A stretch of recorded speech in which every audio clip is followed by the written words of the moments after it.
Hi, everybody. Hi, Juanita. Hi, Mark. How are you today? Very bright shirt. It's Flash Shirt Wednesday today, so I I didn't couldn't get wait the till. memo. I'm plain shirt Wednesday. Well, I couldn't wait till Friday to wear this. I haven't worn this one for a while, so.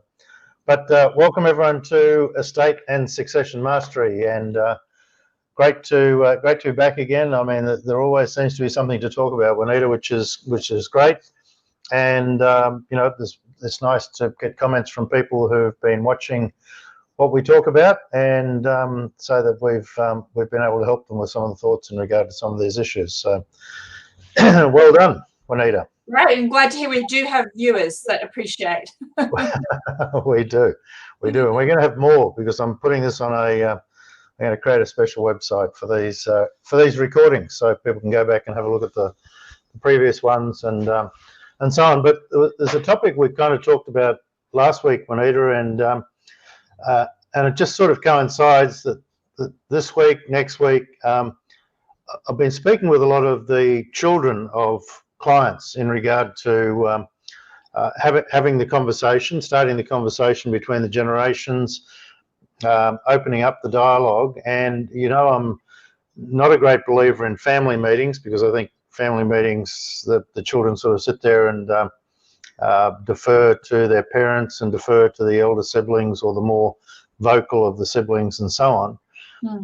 So I always have one-on-one conversations with the clients first, and then with the children of each of the clients. And the conversation, I decided after a while, I decided to come up with a conversation called the gratitude conversation, because the big issue is that sometimes when you're talking to children about mum and dad are doing their estate planning, their succession planning and so on, occasionally there's an entitlement attitude and expectation from children sort of going, oh, great, what's in it for me? And it's kind of like, it's just so vulgar. It's like, they're sitting there waiting for their parents to die to get some money. And it's just a terrible sort of attitude, I guess, and it's an expectation. And so I thought the positive way to have conversation with the siblings is to have and actually title it the gratitude conversation. And so I thought we'd spend a bit of time talking about that today. Is that okay with you?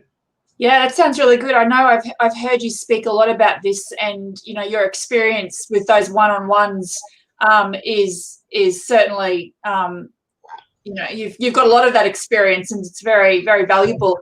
From my point of view, I suppose I see a bit of the other side where I see parents speak about what their wishes and intentions and challenges are, and then also after their death, when things might turn into a dispute, I see a lot of less than gratitude and things that arise then, which hopefully can be negated by the sort of conversations that you've been having, which is extremely valuable.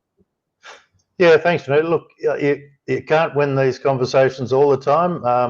I think I mentioned last week as well. I had a conversation with a chap a couple of weeks ago, and he basically just said, if I don't get the share that I'm expecting, I'm going to contest the will. So, sadly, sometimes those sort of conversations come up, but they're the exception. I think most kids are decent people, and they have the attitude, well, we don't really want anything. We'd rather go out and work for ourselves.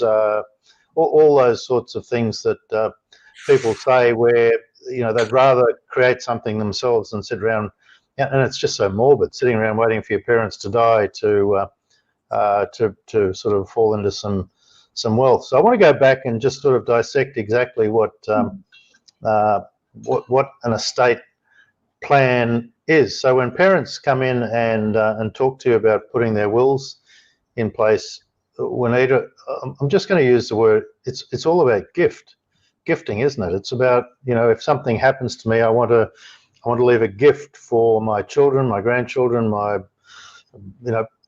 spouse, whatever it is. So, if everyone understood that what people do when they create a will is talk about the gifts they're going to leave for those that are left behind. Do you think that's really what the word is when people are making their wills? I think that, as you know, Mark, the estate plan is a bit more encompassing than that. But when it comes down to the nitty-gritty, one of probably the primary document is the will. There are other documents that serve their purpose, Sure. and within that will, there are a number of different things that you can put in there for it to be of use. But I suppose getting down to the nitty-gritty is it's how you want to leave your estate after you pass away. So, and I suppose that's particularly relevant to the conversations that you have. Sure, absolutely. And when parents sit there and they go, okay, well, this is what we have, and the word I just thought it was a good word, because effectively what they're saying is, this is a gift I'd like to leave for this child, that child, and look, it gets complicated depending on what the assets are and whether the assets are divisible and all those sorts of things. But in whatever form, it's kind of a gift from one generation to the next, and at their and so, discretion. yeah, look, absolutely at their discretion. And look, let's not get into contested wills and all that sort of stuff. At this point, we did that last week, but I mean the point is, so when someone leaves a gift, how do you react when someone gives you a gift? With gratitude. Thank you. Yes. So word that's you set me up for that one, didn't you? And you answered it very, very well. Thank you.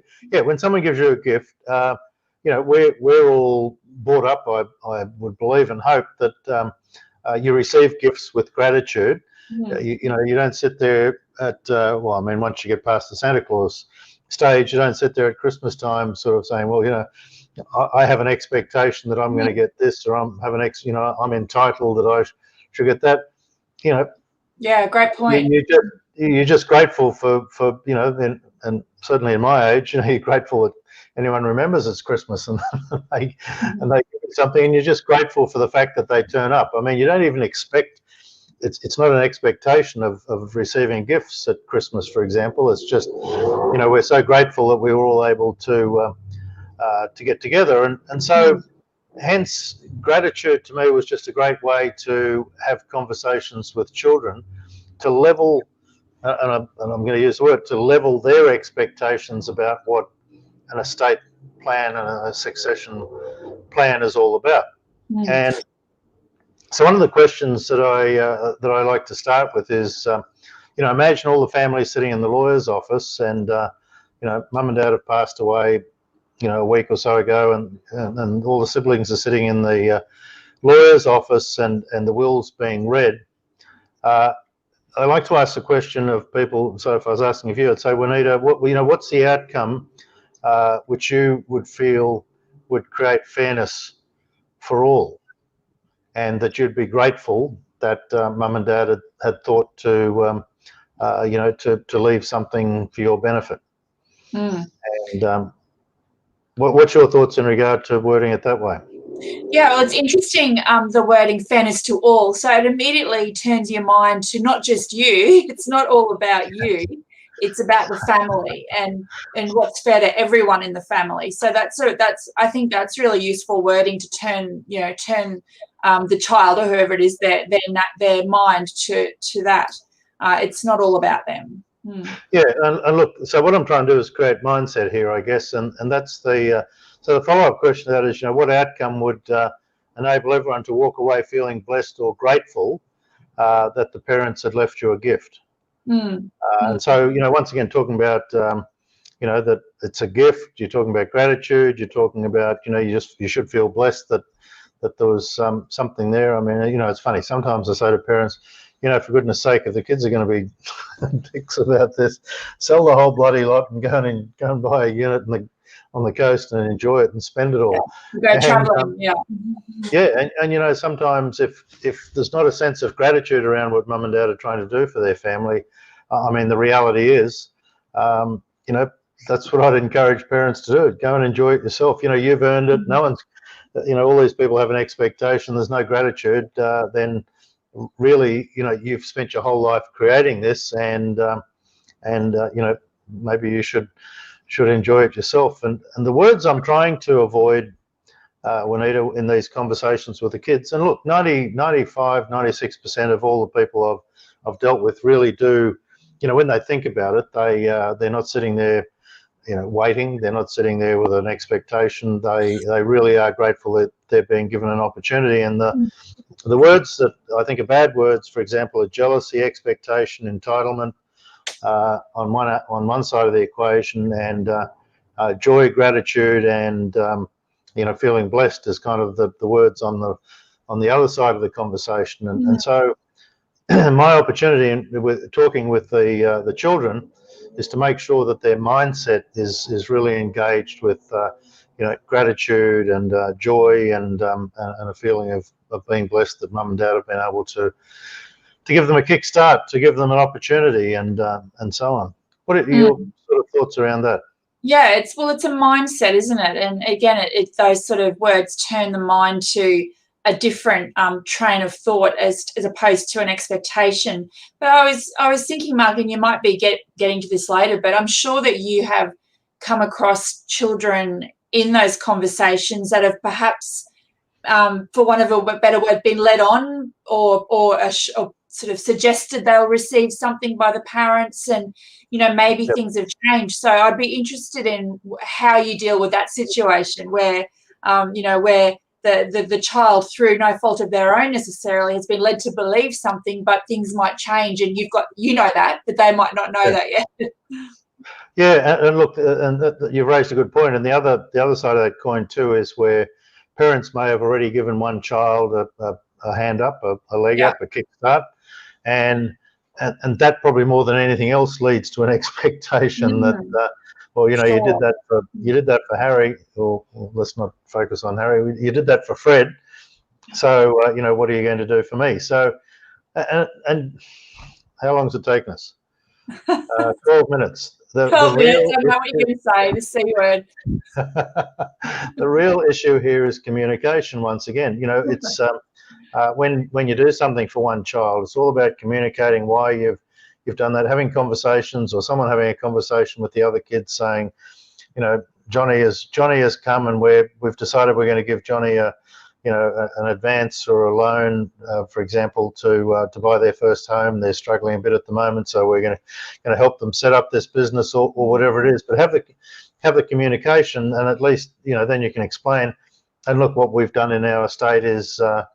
And I shudder at this because there is a little bit of expectation coming in here, but you have the conversation so the others know that in our estate we're going to square this up to make it fair, and so that the gift, and once again it's communication and choosing the right words, so that the gift we will leave for you guys, we'll take into account what we did for Johnny, so to speak. Yeah, and fair being the operative word, because as we've said previously, fair doesn't always mean equal. No, look, absolutely. So just because they've given, $300,000 to Johnny but that might have been 25 years ago. And so, 300,000 25 years ago is worth a lot more in today's dollars. So, it's all about that creating fairness and so on, but very much about communication, and at the risk of sounding like broken records every week. But I mean, the biggest point, and oftentimes I get bought in actually a little late. The damage may have already been done sometimes, and the feeling of expectation or jealousy, the jealousy, the anger, the entitlement has already been formed because things mum and dad may have done without sort of thinking it through and without communicating to the other children, and we can't get through a conversation, can we, without talking about how important communication is in this whole process. And lack of communication is the reason so many families fall apart. It creates 99% of all the conflict. The fact that mum and dad haven't explained to the kids what their plans for the future are, and so on. They're just sort of left stringing, and in many cases, and I do find this all the time.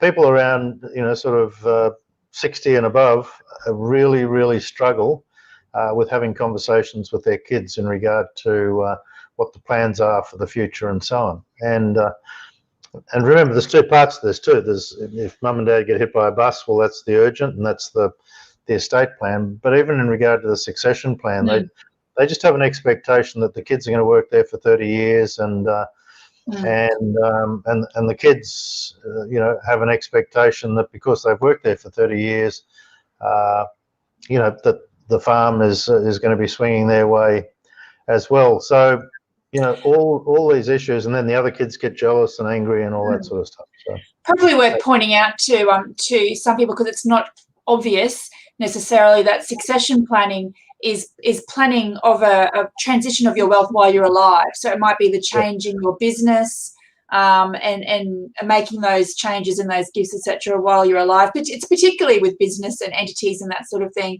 And estate planning is after you die. So when you've got your will in place, how your estate's going to be left. So that's the difference that we're talking about when we use those terms. Yeah, very, very good explanation, Anita. And I guess what I try and do with clients is to, even though we're helping them with their succession plan, it's always about estate and succession plan, because the ultimate succession plan is if mum and dad pass away, that definitely causes a succession of the business from one generation to the next. And I always tend to focus on that with urgency and say, okay, this is the first thing we're going to do. And so we get you guys involved, and after all the process we go through with the clients and your involvement in that, then we do the estate plan. And one of the greatest joys, I guess, in the last few weeks, and maybe it's the way I'm communicating with customers as well, is that I explain to them that this is what we're doing. We can only plan an estate plan around what the situation is today. You can't plan for next year or what happens if in 3 years' time we own a new property.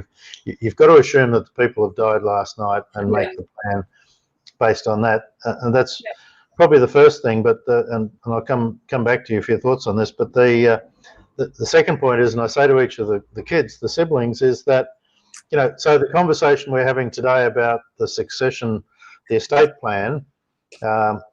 After we do that, we'll start on the succession plan. In other words, the transition of the business or whatever everyone's opportunity is who wants to get involved moving forward.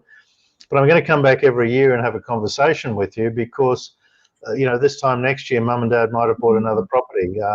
The chosen one, the chosen child that's just, thinking of taking over, having the opportunity to take over the property, may decide they want to go and buy a fishing boat and go fishing. Up at Rockhampton for the rest of their lives, and all of a sudden all the dynamics change. So there's probably two things. One is communication in regard to what your thoughts are at this very moment, and the commitment to actually communicate again each year with each of the the players in the arrangement to make sure that as things change, the plans can change. You've gone dark all of a sudden there. My light's gone off. I'll just move. Do you have to move to get your light back? Wave or something? For conserving energy. Mark, you've heard us say that a lot when we're with clients, and some clients might have a little bit of problem making some decisions because they're thinking too far ahead into the future. Like, I'm not sure, what that'll look like in 5 years or 10 years or next year or even a couple of months. And we always say, the best way to deal with this is to think about what you would like to have happened if something happened to you last night, because you can always update and change your estate plan and your succession plan, and that's certainly recommended.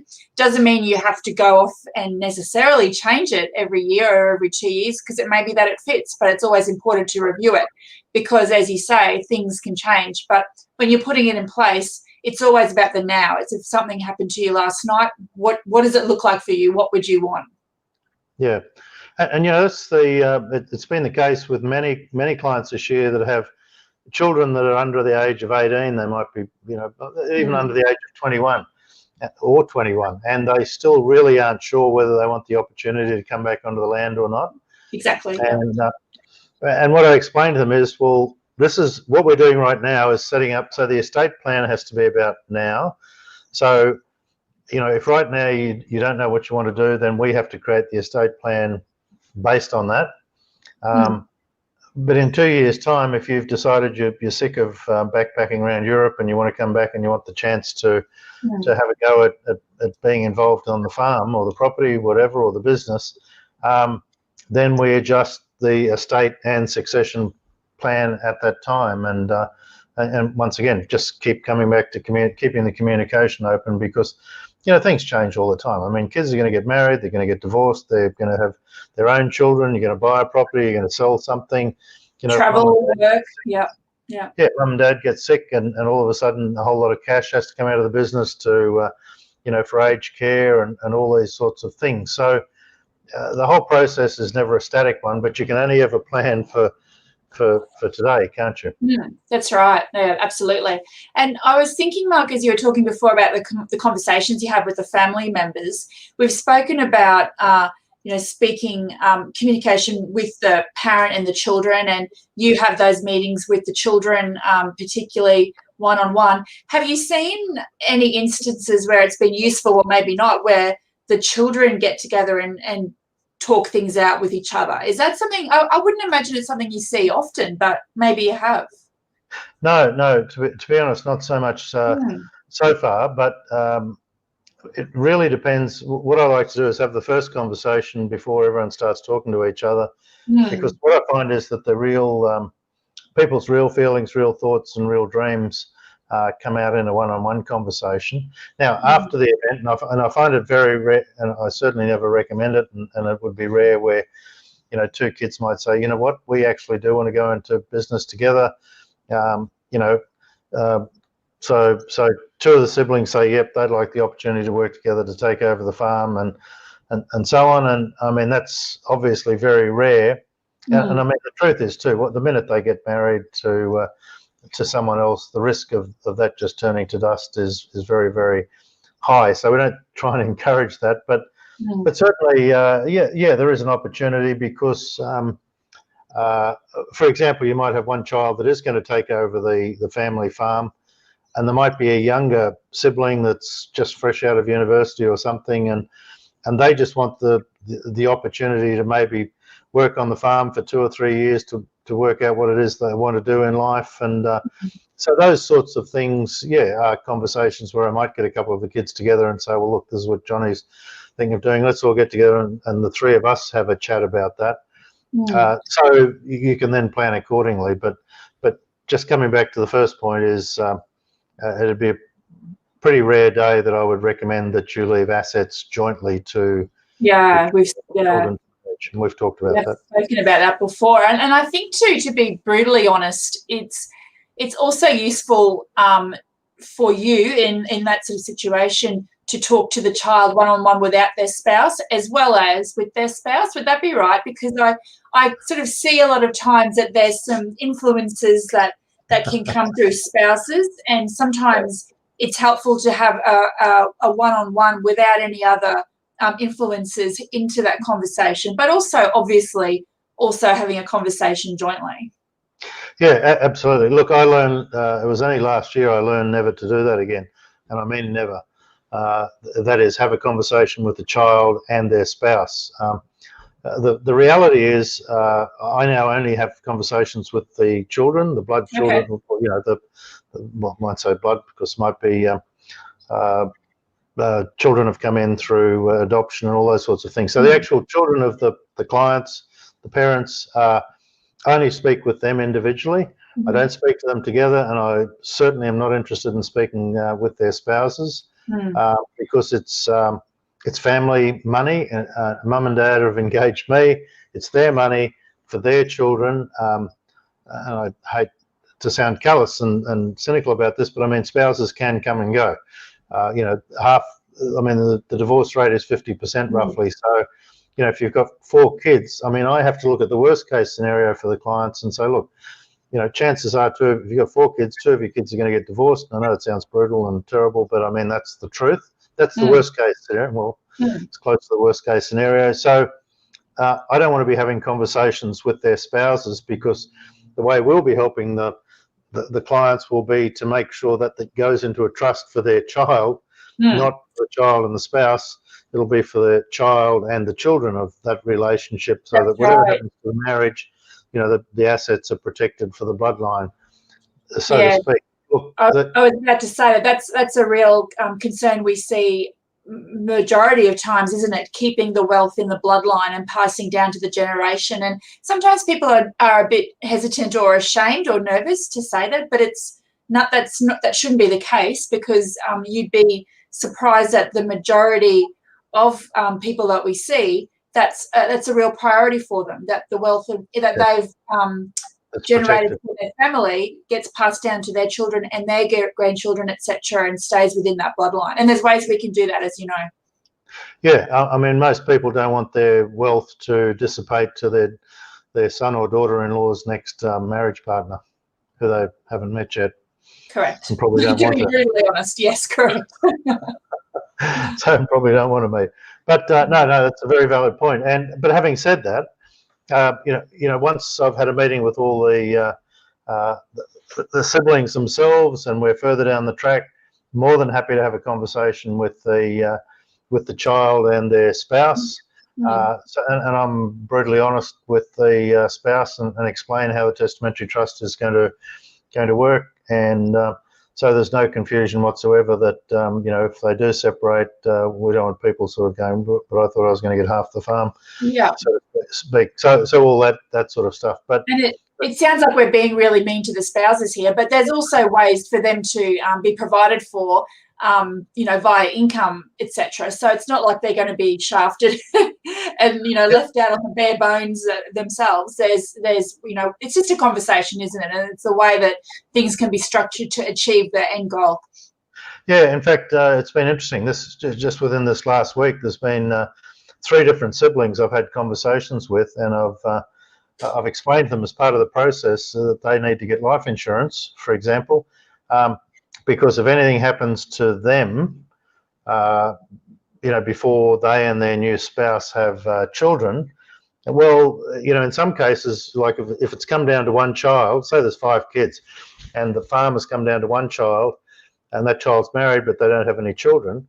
I mean, 99 times out of 100, what you're going to do with a farm that's come down to one kid that's then passed away is that farm will go back and be spread between the other 4 siblings, or in some other fashion to keep it within the bloodline, not give it to the daughter-in-law or son-in-law, who will then go on and marry someone else and have children and all that sort of stuff probably. So I'm very aware of that, and certainly with my background, one of the easiest ways to solve that is to make sure that the child that's getting the farm in a trust but doesn't yet have any kids, to make sure his or her spouse is protected. It's just setting up a good amount of life insurance so that at least that person, if let's call it a boy and a girl, so if the son dies and he's got the farm, his wife is going to be financially secure through life insurance, and yet the farm will still stay in the bloodline in the family. So yep. So no, good conversation, Marita. Thanks for. It was just something that I've been thinking a lot more of, because I've been speaking to a lot more children over the last few weeks, and I just want to get so much more clear in regard to holding the gratitude conversation and helping people's mindsets to make sure that they're coming at it from the right point of view, and understanding that what parents leave children is a gift, not an expectation or an entitlement. And sometimes I'm too late. But most times, and most time, to be truthful, it's very refreshing to know that most of the kids that I'm talking to these days not having any expectation. They kind of feel funny talking about if mum and dad die, they're going to get some money. It's like we don't want it. It's and the truth is they want mum and dad to they've worked hard for it. They want them to enjoy it into very old age, and then everyone will be happy. Sounds like a good plan. No, very good. So thanks, Juanita. Look forward to catching up with you next week. And we're going to do something technical next week, and Juanita's going to come up with a good technical topic, and we're going to dissect it. So pressure's on, Juanita. All right, I'll get my thinking cap on. Okay, see you next week, everyone. Bye. Bye.